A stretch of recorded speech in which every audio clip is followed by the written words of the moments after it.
All right, I want you to picture a map of India in your head.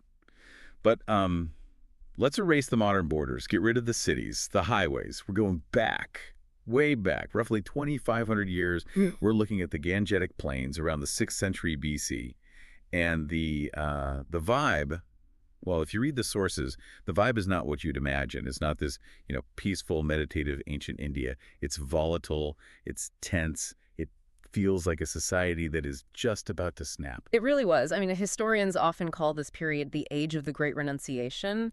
But that title, it sounds a bit passive, doesn't it? Yeah, like everyone just decided to retire at the same time. Exactly. The reality was much more aggressive than that. It was an intellectual rebellion. You had people, I'm talking young people, wealthy people, literally walking out of their homes, leaving their families and heading for the forests.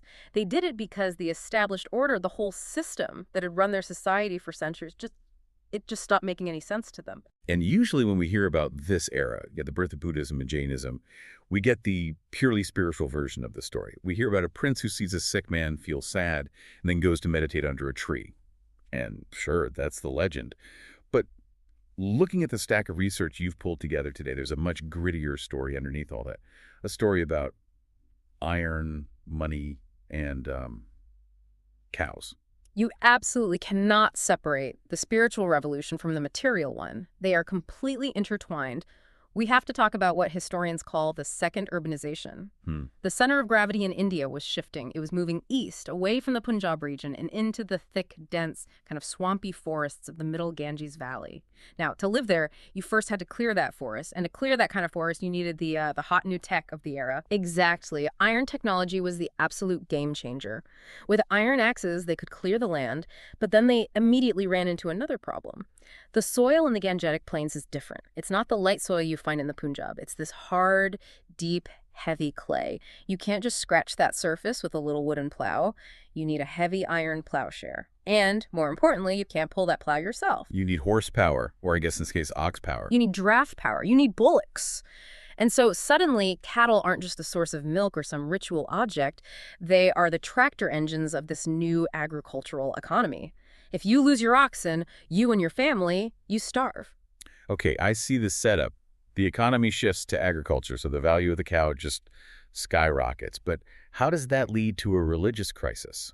Because the dominant religion, the Vedic orthodoxy, was still, let's say, operating on the old software. Their rituals, the great yajnas, they demanded massive animal sacrifices. I mean, we're talking about rituals where hundreds, sometimes thousands of cattle were slaughtered to appease the gods. So just look at the friction there. You have the priest telling you that to save your soul, you have to kill your cattle. But the new economy is screaming at you that to survive the next harvest, you have to save your cattle. That is a massive conflict of interest. It's like, I don't know, imagine if a major religion today demanded we burn down server farms in the middle of a tech boom. It just doesn't work. That's a perfect analogy. It was completely economically unsustainable. And this is exactly where the message of these new sects, Buddhism and Jainism, found their foothold. When they preached ahimsa, or nonviolence, it wasn't just this abstract, be nice to animals idea. Practical. It was an economic bailout for the farmers. It was a doctrine that said, you can be holy without destroying your own capital assets. That completely flips the script on how I view the nonviolence aspect. Wow. But the sources also mention a lot of tension between the people, not just with the cows. What about the class system? The Varna system, yes. So at the very top, you had the Brahmins, the priests. They held the monopoly on knowledge, on all the rituals, on access to the gods. But the people who were actually building this new world, the people conquering the land and running the new states, were the Kshatriyas, the warrior class. And they were getting powerful. Extremely powerful and very wealthy. But under the Vedic system, it didn't matter how powerful a king was, he still had to bow to the priest. He still had to pay for these incredibly elaborate rituals just to validate his own rule. And the Kshatriyas were, they were starting to really resent this Brahminical dominance. It is no coincidence that the two biggest challengers to this whole system, Gautama Buddha and Vardhamana Mafia, both came from the Kshatriya class, not the priestly class. So this was, in effect, a revolt of the ruling class against the priestly class. They were essentially saying, we don't need your expensive rituals to find the truth. We'll go find it ourselves. Precisely. And they weren't the only ones feeling squeezed. You mentioned the money earlier. Let's consider the Vaisyas, the traders. Trade was just exploding. They were moving goods up and down these new river routes. But the Brahminical law books, the Dharma Sutras, they condemned usury, which is the practice of lending money on interest. Which is basically how banking works. It's the foundation of commerce. Right. If you're a trader, credit is oxygen. You can't function without it. So the old religion is telling these traders that their entire profession is sinful. And then along come Buddhism and Jainism. They don't have these hang-ups about trade or about lending. In fact, they value the merchant. So naturally, the Vaisyas flocked to these new religions. They became the biggest financial patrons of the whole movement. So let me see if I have this right. You've got the warriors wanting more respect, the farmers needing to save their tractors, and the merchants needing to make money without feeling guilty about it. It was the perfect storm for a revolution. It was, and out of that storm, we get the first giant of this new era, the enlightened one. Let's talk about him. Siddhartha Gautama, the man who would become the Buddha. Now, his story is, it's incredibly famous, but let's try to strip away some of the myth and just look at the human being. Born around 563 BC in Lumbini, which is in modern-day Nepal. And born into the Sakya clan. His father, Suddhodana, wasn't just a king in the fairy tale sense. He was more like an elected ruler of an oligarchic republic. So Siddhartha is a prince, absolutely, born into a life of immense privilege. And the sources mention a dream his mother had before his birth. Yes, his mother, Queen Mahamaya. The legend says she dreamt of a white elephant entering her womb. In Indian symbolism, the white elephant is a huge deal. It represents supreme wisdom and royal power. But there's tragedy right at the start. Mahamaya dies just a few days after his birth, so he's raised by his foster mother, Mapajapati Gotami. Well, she definitely put a pin in her because she comes back later in a very, very big way. So Siddhartha grows up, and his father, maybe because of a prophecy or maybe just out of a kind of overprotective fear, he tries to build a firewall around the boy. He wants to shield him from everything. From reality. He literally builds these pleasure palaces for Siddhartha. He marries a beautiful princess, Yashodhara. They have a son, Rahula. By all accounts, he has everything a person in the ancient world could possibly want, but, you can't hide the world forever. And this leads to the foresights. I've heard this described as a legend, but psychologically, it feels so real. It's the moment the bubble bursts. What happened? The story goes that at age 29, Siddhartha finally steps out of the palace with his charioteer, a man named Channa. And he encounters 4 things he had supposedly never been allowed to see. The first is an old man. Just an old guy. That's it. A man bent over, toothless, gray-haired. Siddhartha asks Channa, "What is that?" And Channa has to explain, "That is age. It happens to everyone. It will happen to you." Mm-hmm. And this was the first shock, the realization that his own youth was temporary. Okay. Then the second sight. A sick man, someone just writhing in pain, covered in sores, diseased. And Siddhartha realizes that the body is fragile. Health is not guaranteed. It's temporary. The third. A corpse, being carried to the cremation ground, the finality of death. These 3 sights, age, sickness, death, they completely shattered his worldview. He realized that all the luxury he lived in was just a thin facade masking the inevitable suffering or dukkha of existence. But there was a fourth sight, the crucial one. Yes, an ascetic, a wandering holy man who, amidst all this suffering, looked calm, he looked peaceful. And this gave Siddhartha hope. It showed him there might be a way out. So he makes the move, the great departure, the Mahabhinishramana. It's the archetypal hero's journey, isn't it? At 29, the prime of his life, he leaves the palace in the middle of the night. He leaves his sleeping wife and his young son. He rides out on his horse, Kantaka, cuts off his royal hair, swaps his silk robes for rags, and just disappears into the forest. I think we often gloss over how extreme that is. He didn't just go on a retreat. He abandoned all of his worldly responsibilities because this existential crisis was so loud he couldn't hear anything else. So where did he go first? He went to the experts of the day. He studied under famous teachers, Alara Kalama and Udaka Ramaputta. He learned deep meditation techniques, the finest philosophical arguments.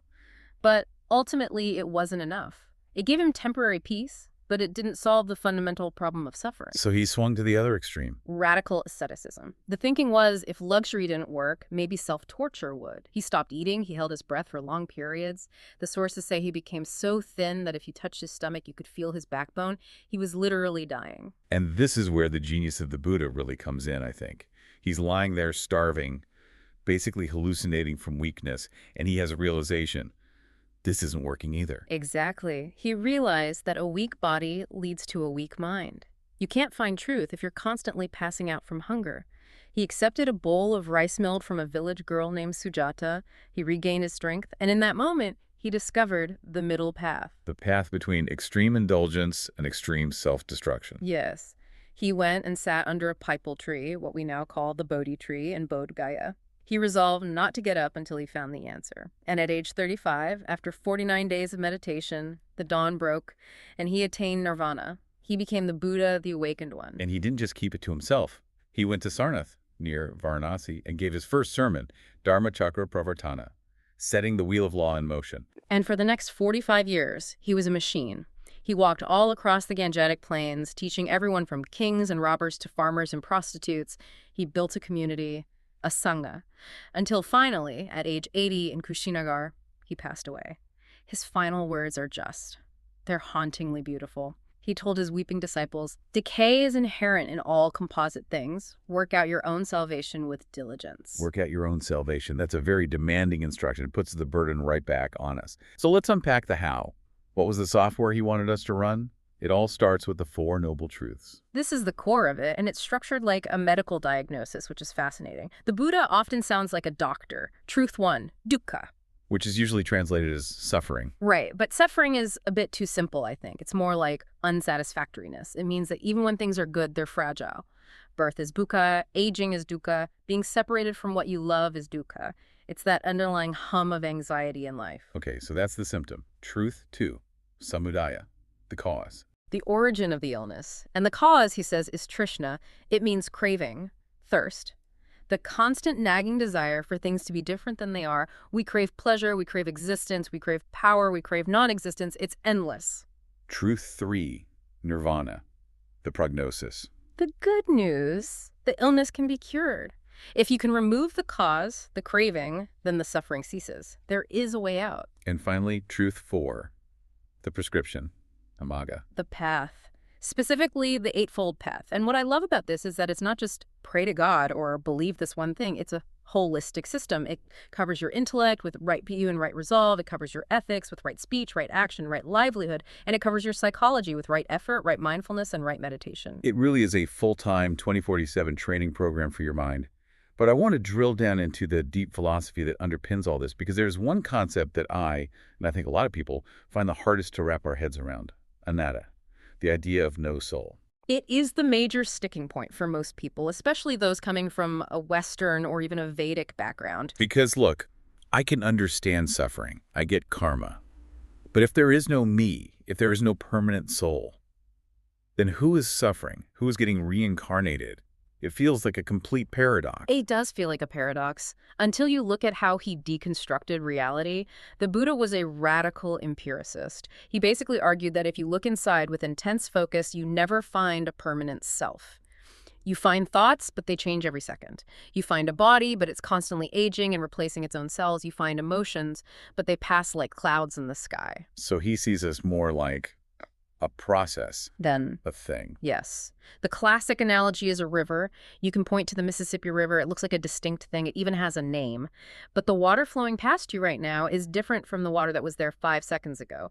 The shape of the banks is constantly eroding and shifting. There is no permanent river entity. It's just a continuous flow of water. The Buddha says, you are the river. Okay, I can grasp that.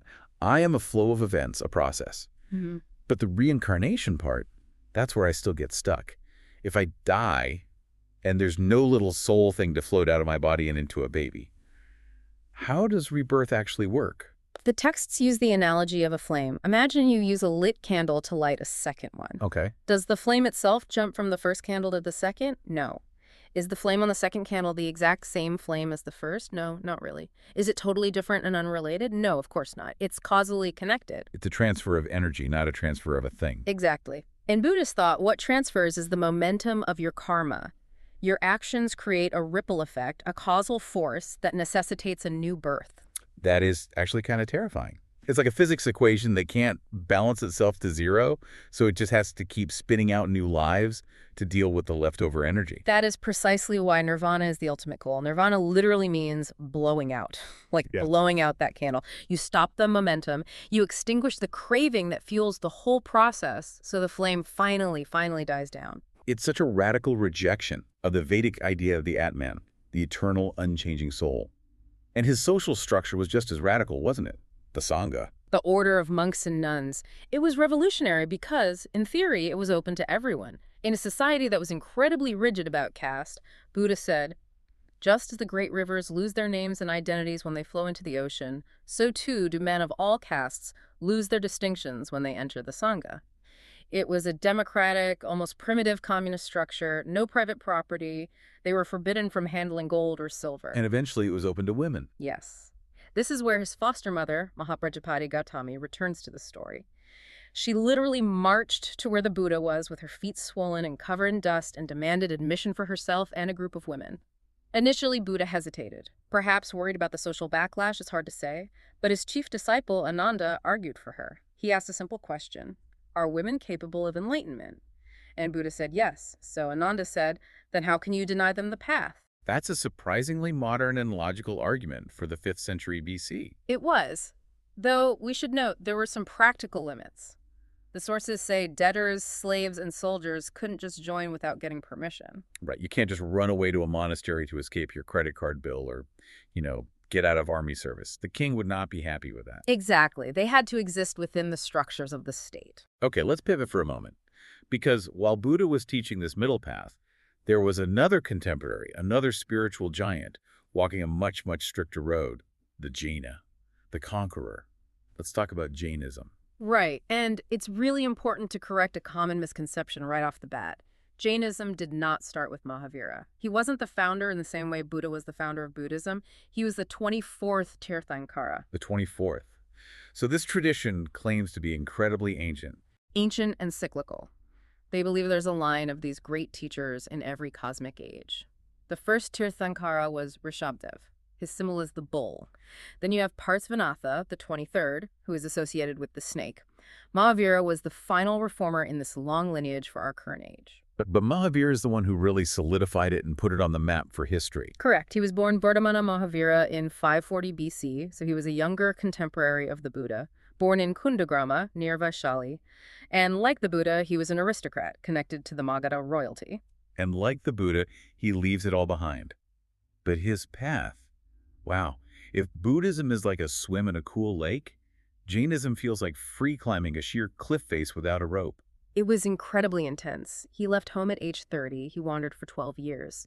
And unlike the Buddha, who eventually accepted food and basic robes, Mahavira took renunciation to the absolute extreme. He discarded his clothes entirely. He practiced severe austerities. He would let insects bite him without brushing them away. He meditated in the scorching sun and the freezing winter, completely naked. And at age 42, he attains Kaivalya. Kaivalya, which means perfect, absolute knowledge, omniscience. He becomes the Jina, the conqueror. He has conquered his own internal enemies of misery and happiness. So let's get into the doctrine. How does it differ from Buddhism? They both believe in karma. They both reject the authority of the Vedas. But where do they diverge? The differences are profound, and they start with the core vows. Mahavira inherited 4 vows from his predecessor, Parsvanatha. Those were ahimsa, nonviolence, truth, non-stealing, and non-possession. But Mahavira added a 5th crucial vow, brahmacharya, or absolute celibacy. That's a very strict addition. But the biggest philosophical difference, it seems to me, is about the soul. Remember, Buddha's whole thing was not a no permanent soul. Right. Jainism goes in the complete opposite direction. It's a fundamental split. They believe that everything has a soul, a jiva. And I don't just mean humans and animals. I mean plants, rocks, running water, wind, fire. Rocks have souls. In Jain philosophy, yes, they contain a life force. And this is why their version of ahimsa is so extreme. If a rock has a soul, if a drop of water has life, then you have to be incredibly, painstakingly careful not to injure anything. This is why devout Jain monks will sweep the floor in front of them as they walk to gently move any ants. It's why they cover their mouths to avoid accidentally inhaling microorganisms. It's why they don't eat root vegetables, because pulling the plant out of the ground kills the entire organism. That is a level of discipline that is just. It's hard to even comprehend. It's hyperconscious living. But they also have this really cool intellectual tool called Syadavada. Yes. The theory of maybe. Or, more accurately, the theory of the relativity of knowledge. I love this concept. It's basically the idea that truth is far too complex for any one person to grasp fully. Exactly. The classic illustration is the story of the blind man and the elephant. One man touches the elephant's trunk and says an elephant is like a snake. Another touches the leg and says, no, it's like a pillar. A third touches the ear and says, it's like a fan. And they all start fighting about who is right. Right? Theravada says, you are all partially right, but you are all fundamentally wrong because you only see one tiny angle. The full truth is the sum of all these different perspectives, and maybe even more.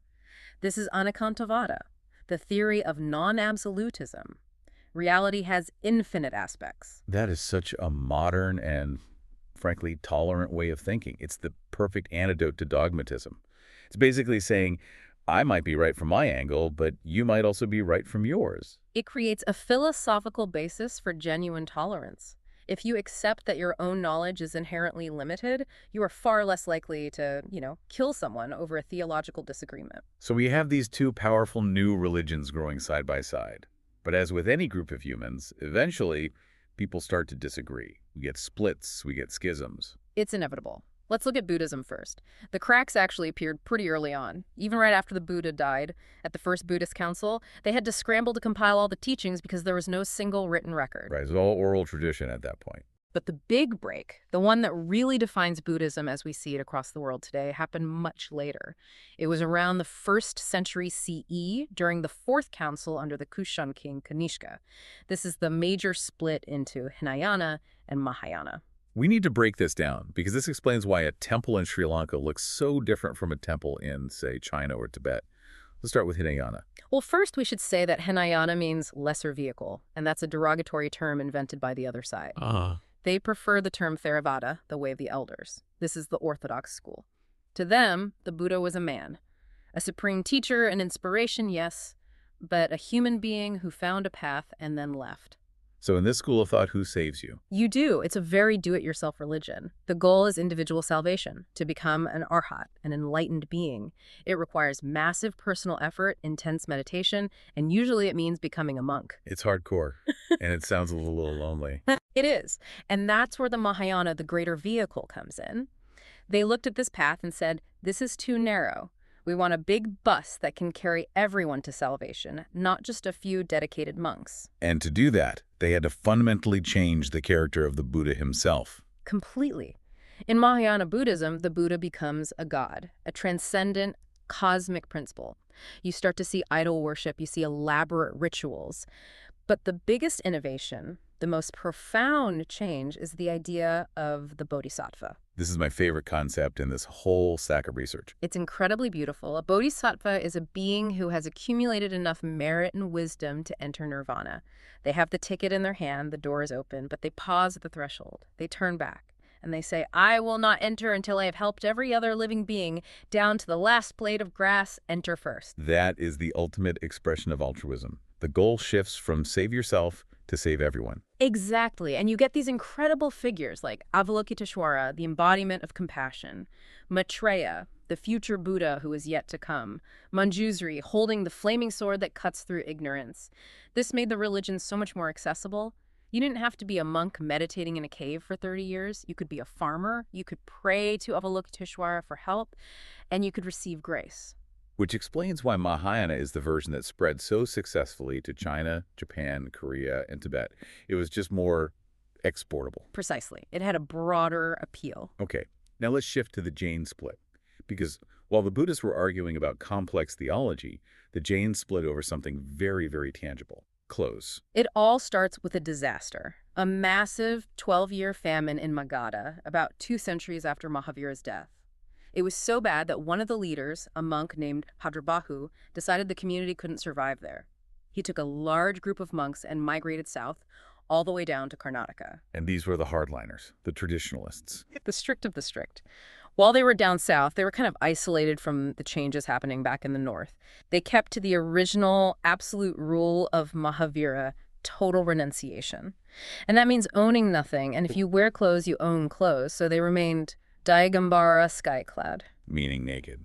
Meaning the sky is their only clothing. Meanwhile, the group that stayed behind in the north, what happened to them? They were led by a monk named Stulabhadra.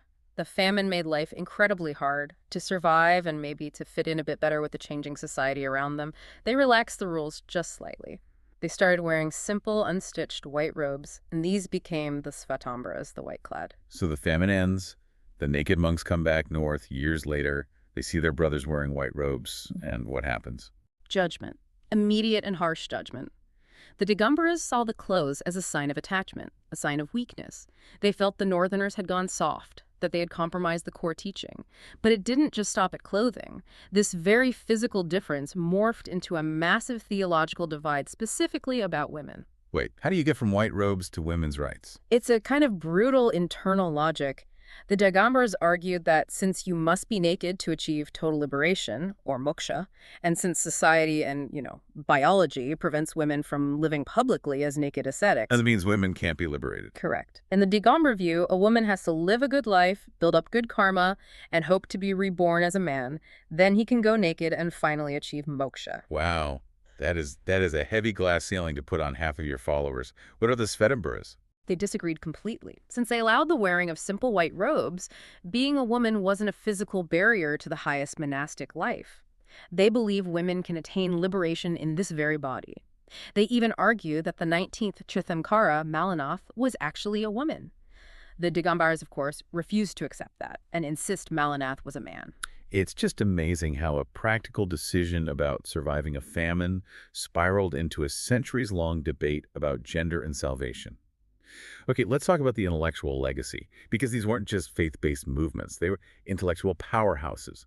They produced entire libraries of literature. Absolutely. The Buddhist Polycanon, the Tripitakas, is massive. You have the rules for monks, the Vinaya, you have the teachings and sermons, the Sutta, and you have the dense philosophy, the Abhidhamma. But later, as Mahayana rose, we got these incredible Sanskrit philosophers, people like Nagarjuna. I want to spend a minute on Nagarjuna. He's sometimes called the Einstein of Buddhist relativity. That's a fair comparison. He founded the Madhyamaka school of thought. He developed this concept of sunyavada, which is often translated as emptiness. Now, you have to be careful not to confuse this with nihilism. He wasn't saying nothing exists. He was saying nothing has an independent existence. Everything exists only in relation to something else. So, like, the concept of tall only exists because we have the concept of short. Exactly. It's a radical theory of interdependence. Nothing stands on its own. And then there's the Yogacara school, the mind-only school. Yes. Founded by figures like Vasubandhu and Asanga, they argued that the external world we perceive is actually a projection of our own consciousness. They talked about the alaya vijnana, the storehouse consciousness, which is this deep level of mind that contains the seeds of all past experiences. It's almost like they were describing a psychological matrix back in the 4th century. And on the Jain side of the library, they wrote primarily in Prakrit and Ardhamagadi, the languages of the common people, which was a big deal. Their core texts are called the Agamas. But what's really impressive about the Jains is their dedication to preserving knowledge. Jains created these Jnana Bhandaras, these massive library networks. They were meticulously copying and preserving manuscripts when other traditions were letting them rot away. We owe a huge amount of our knowledge of ancient Indian history to these Jain libraries. Okay, let's visualize all of this, because if you go to a museum today or you travel through India, the impact of these religions is literally carved in stone. Let's talk art and architecture. Well, interestingly, for the first few centuries of Buddhism, the Buddha himself wasn't depicted as a human. He was represented only by symbols, a footprint, an empty throne, a wheel, the Bodhi tree. It was considered disrespectful to try and limit him to a human form. But then came the Gandhara and Mathura schools of art. And that's when we get the statues we all know today. And these statues, they speak a language of their own through their hand gestures, the mudras. Right, I always see these hand gestures but never really know what they mean. Let's decode a few. Okay, so a common one is the right hand raised, palm facing out, fingers pointing up. That's the Abhaya mudra. It means fear not. It signifies protection and peace. And what about the one where the hand is touching the ground? That's the Bhumisparsha mudra, the touching the earth gesture. This is very specific to the moment of enlightenment. Mara, the demon of illusion, challenged the Buddha, asking, "Who is your witness to this enlightenment?" And the Buddha simply touched the ground, calling the earth itself to witness his victory over illusion. That is powerful imagery. And the architecture. Stupas, like the Great Stupa at Sanchi. These are massive hemispherical domes that contain relics of the Buddha or his disciples. They aren't temples you go inside, they're more like energy centers that you walk around in a clockwise direction. And Jain art. They seem to have a love for the colossal, They really do. The prime example is the Gamator statue in Shravanabelagola. It's a 57-foot-tall monolith of the sage Bahubali. It's carved from a single piece of granite rock. He's standing naked in meditation, and the artist has carved vines growing up his legs to show how long, and still he's been standing there. It's just breathtaking. And the temples. I've seen pictures of the Dilawarra temples in Mount Abu. The marble there is carved so finely it looks like lace. The ceiling pendants are almost transparent. It really shows the immense wealth and devotion of the Jain merchant community. They poured their profits into creating these architectural marvels. So we have these two massive forces. Buddhism conquered much of Asia. It went to Sri Lanka, China, Japan, Tibet, Thailand. And this is the great mystery. Yeah. Kind of vanished from India, its own birthplace. If I go to India today, Buddhism is a tiny, tiny minority. What happened? It's a really tragic combination of internal decay and external shock. First, internally, Buddhism slowly lost its distinct identity. As Mahayana Buddhism developed, it adopted Sanskrit, the very language of the Brahmins it once opposed. It started to incorporate more rituals. Over time, to the average person, it started to look more and more like Hinduism. So it got assimilated. It was almost hugged to death, you could say. The Brahmanical revival was very smart. They didn't fight the Buddha, they adopted him. They declared the Buddha to be the 9th avatar of the god Vishnu. So the common person on the street thought, well, if the Buddha is just another form of Vishnu, why do I need a separate religion? I'll just go to the Vishnu temple. And the monasteries, which were once the strength, they became a liability. Yes. They became huge, wealthy, land-owning institutions. They became disconnected from the common people. And then came the external shock. The Turkic invasions in the 12th century. Bakhtiar Khilji. Right. The invaders targeted the monasteries, like the great university in Nalanda, because that's where the gold and wealth were concentrated. They burned the libraries, and they killed the monks. Since Buddhism had become so reliant on this monastic elite, once the monks were gone, the religion it collapsed. The lay people just melted back into the broader Hindu fold. But Jainism survived. It never left India, but it never vanished either. Why the difference? A few reasons. It stayed small and strict. It never tried to be a mass world religion. But more importantly, it integrated itself very deeply into the Indian social structure. Jains became a kind of close-knit community, almost like a caste. And the economics played a role again. A huge role. Because of the strict interpretation of ahimsa, Jains couldn't be farmers because that involves killing insects in the soil. So they went into trade, banking, and jewelry. They became wealthy. They lived in the cities close to the seats of power. They didn't rely on these huge, vulnerable monasteries. They relied on their families and their community temples. They made themselves indispensable to the local economy. That is a fascinating survival strategy. Integration without assimilation. Exactly. A very clever one. So here we are, thousands of years later. We've unpacked the history, the philosophy, the art. But what does all of this mean for us, sitting here in the 21st century? I think there are two massive takeaways that are more relevant than ever, one from each tradition. From Buddhism, I'd point to that Yogacara school we mentioned, the mind-only philosophy. The ancient matrix theory. Kind of, yeah. Modern cognitive science is starting to sound exactly like it. Theories like predictive processing, the idea that our brain essentially hallucinates our reality based on prior expectations and sensory data, is almost a perfect description of what Vasubandhu was writing about in the 4th century.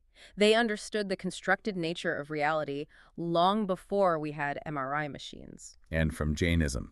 It has to be Anekantavada, the pluralism of truth. In a world that is so deeply polarized by politics, by social media, where everyone thinks they hold the absolute capital T truth and the other side is just pure evil, the idea that I might be right, but you might also be right from your perspective is a radical and I think a necessary tool for survival. Accepting that your view is just one angle of the elephant. It could solve a lot of conflict, an incredible amount. It really could. So the next time you see a statue of a Buddha or a Tirthankara, don't just see a religious idol. See a symbol of a radical ancient revolution, a revolution that challenged the economy, the class system, and the very way we understand our own minds. And a reminder to always question the status quo. Thanks for diving deep with us on this. It was a pleasure.